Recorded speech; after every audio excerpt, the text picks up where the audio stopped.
Welcome to JH. Today, I'll show you how to expand your font collection in Google Docs.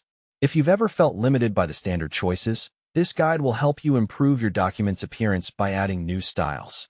Start by visiting Google Fonts, which is a massive library of free, licensed typefaces. Browse through the hundreds of available options until you find one that fits your needs. Click on your chosen font to see a detailed preview of its different weights and styles. Once you have made your selection, hit the Get Font button to begin. Google Fonts will provide a downloadable version.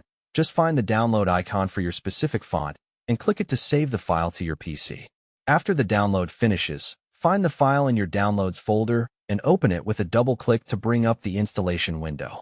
Simply install the font by either clicking the Install button or dragging it into the appropriate system folder. This makes the font available across your entire computer and various applications. Now, return to Google Docs and open the document you are working on. Look at the top toolbar and click on the Font menu. To find your new edition, select the More Fonts option at the top of the list. This opens a window showing all available Google Fonts. Use the search bar at the top of this window to type in the name of the font you just installed. It should appear in the results. If not, double-check that the installation was successful and the name is correct. Click on the font name to select it, which adds it to your active list. Finalize this by clicking OK at the bottom of the window. Your new font will now appear in your main drop-down menu, ready for use. Remember that the right typeface can significantly change the tone of your work, so feel free to experiment.